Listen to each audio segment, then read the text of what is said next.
You know, sometimes we'll sing, it says in some of the praise songs, our God reigns. And it's like, this is an amen moment in Scripture. It's like, if there was any doubt, because Elijah's saying, quit limping between two different opinions. Well, now the people know, woo-hoo, our God reigns, and Baal, loser God. This is a big L, see, loser. I don't know if anybody does that anymore or not. It's a loser God. Well, we're fine church-going people.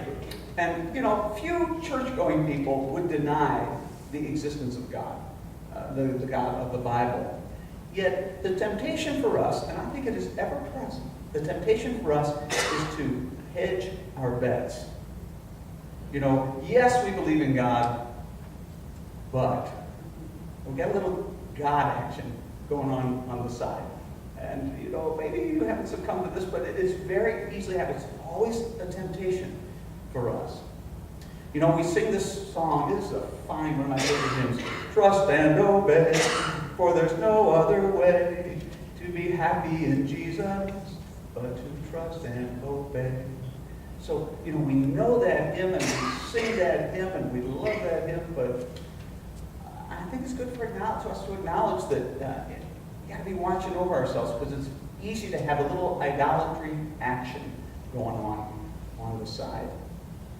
You know, there are all sorts of gods that we can worship. The culture helps us not at all in this, because we're encouraged to live for our own pleasure. You know, there's nothing wrong with pleasure. I mean, God often gives us pleasure. It's a good gift, but when we make that our goal, our idol, if you will, that's trouble. The same with success. Certainly God is not against success, but when we make that our idol, then God kind of gets pushed off a little bit. That's what we're going to pursue. Or even love, you know. Love is a wonderful gift. Human love, the love between a husband and a wife.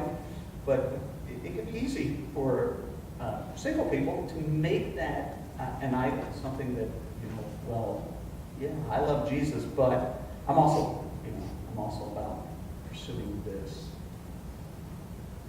One of the biggest lies in the culture is this, and this is a huge temptation for us to fall into this.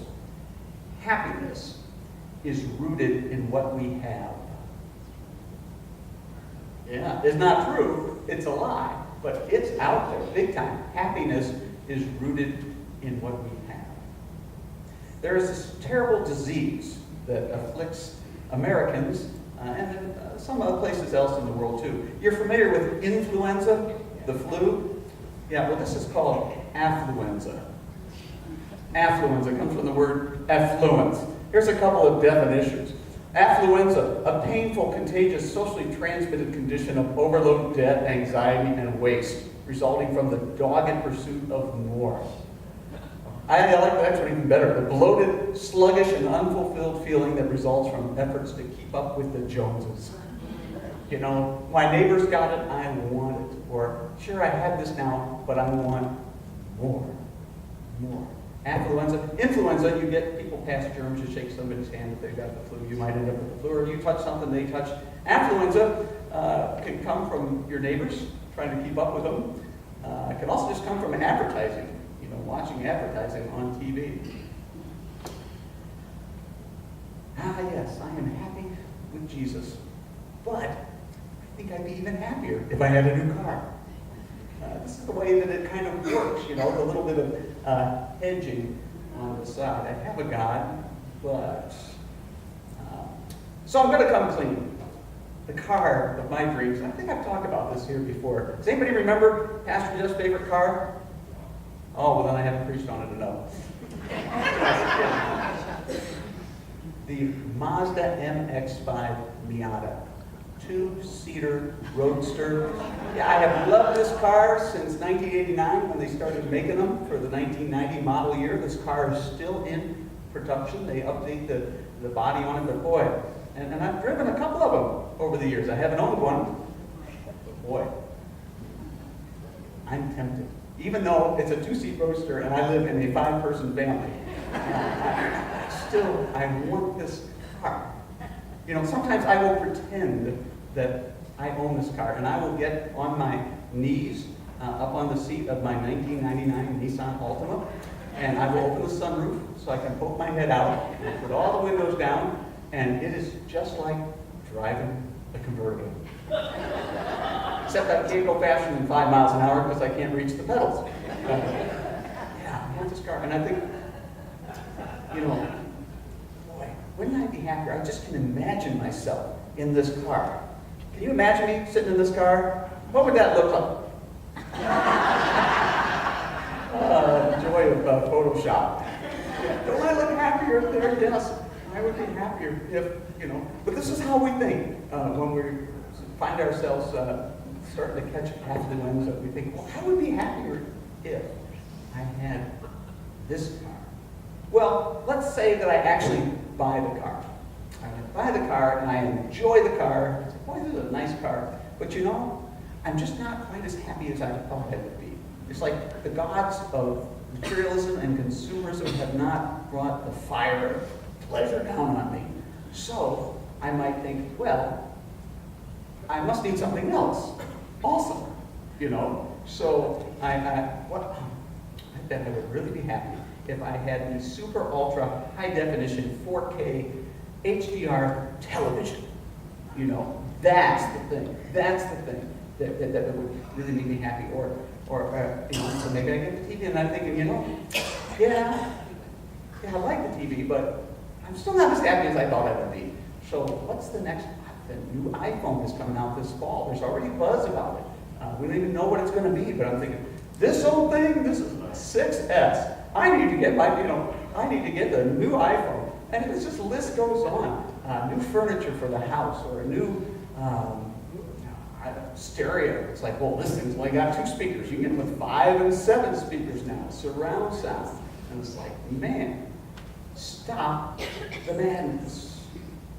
I could waste my whole life seeking happiness from gods that do not deliver. The Baals of my choosing. And that could be wealth, or it could be any of, or material stuff, or any of a dozen other things that we could talk about.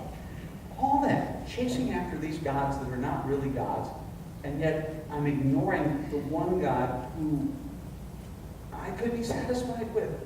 The God who grants me wisdom, who teaches me the truth about myself and about life, the one who gives life and joy. Well, in the story, the prophets of Baal, they lose big time. I mean, this God who's not a God doesn't show up, and it costs them dearly. Anybody seen this movie? This has been out a while now. The Wizard of Oz. Good. So do I need to do a spoiler alert on this? I mean, it's been out since 1939. So if you haven't seen it by now, that's on you. Okay, there's a scene near the end of the movie where, the wizard, this voice that comes, and so then they're in the, what do they call that? The green, the Emerald City? Yeah, and they're in the big, is there a name for that? The castle type thing? Anyway, there they are. I gotta watch this again, apparently. So, there's this curtain, and the little dog, Toto, pulls back the curtain, and there, instead of the Great Oz, it's just a man. He's like pressing buttons and pulling levers. I got to peek behind the curtain of the automotive gods. And I'm going to tell you what I found there. All right. Anybody know what this is? Yeah, this is a sun visor. Or you might recognize it like this. It flips down. This is what you get when you allow your just turned 4-year-old child to play in your car. This, after my car was played in some years ago, this would no longer stay up. It would always be flopping down. Well, I am too frugal to pay $100 to a dealership for one of these. So I thought, I'm going to go to a junkyard. All right, I'm going to go to they call them a pick and pull place, where they have all the wrecks or cars that have just died, and you can just get the part you need, you take it off, and you pay for that part. So I went to, what's the place I went to, just in case you want to go there? I think it's on Route 98. It's at Daytona. I was coming back from a continuing ed thing, heading up to Jacksonville. It's a Speedway pull-in save. And there I encountered an epiphany. It was like a religious experience for me. Acres and acres of wrecked cars. I got a picture of this. Every one of these cars was at one point someone's pride and joy. Every one of these cars was brand new on the showroom floor. And, you know, people wanted this car. They had either saved for it or went into debt for it to have this car. And now look at them. They're all there just to be picked over by cheap, frugal people like me, you know, who want parts for their older car. I have thought that I'm going to take my kids there as they turn 16.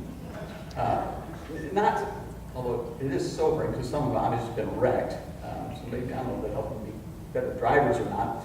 But that's not the reason I would take them. I would take them so that they would know that anything they want, any car that they want and get, eventually is going to end up here. And in fact, this is true of anything that they or we might want. If it's not a car, it ends up in a smelling place.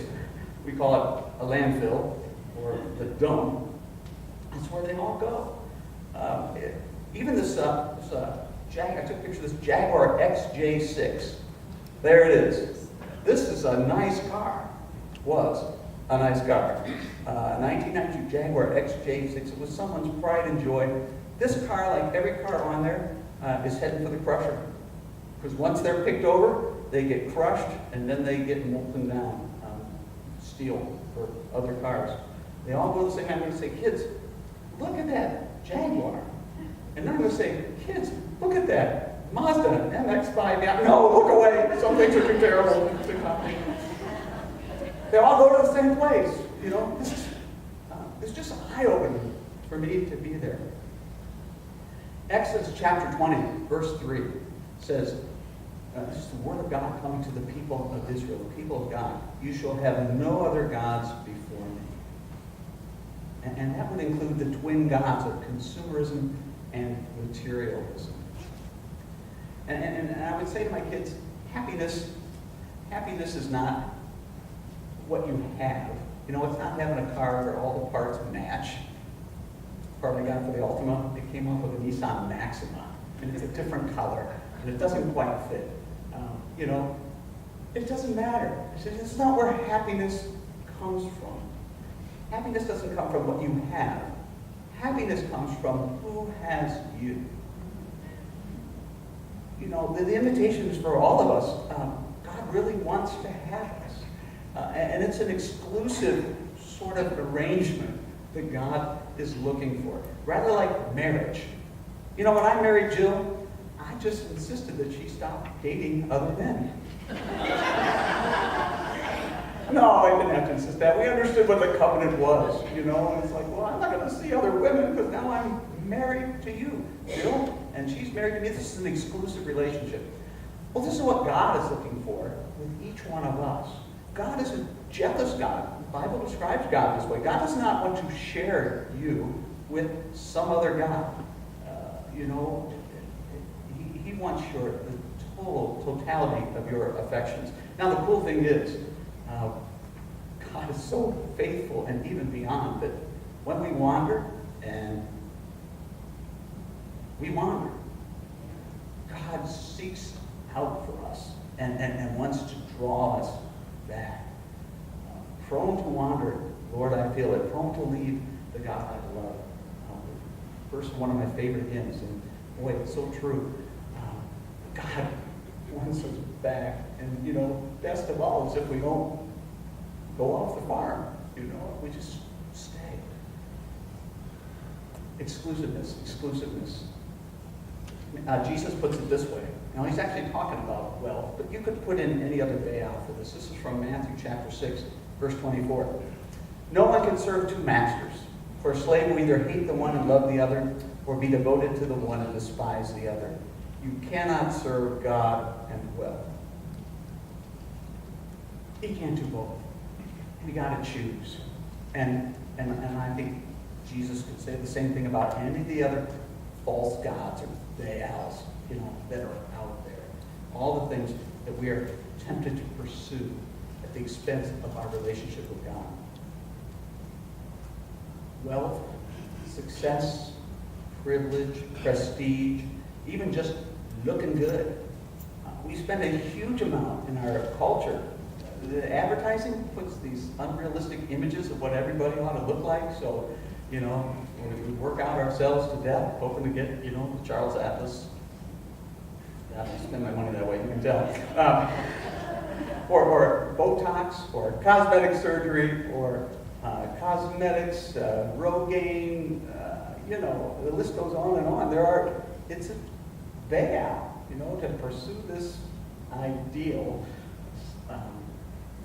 instead of just going to be healthy and leave it at that. We either live for Christ or we're going to live for something else. We've got to choose. Please take a pass on the false gods. Now, we live in a material world and we need material things. The car I'm driving right now, that 1999 Nissan Altima, the day will come, this will be a sad day because I really like that car, when it no longer runs or it is just too expensive to fix and it will go to the pick and pull down there in Daytona, wherever the cars go to die from here.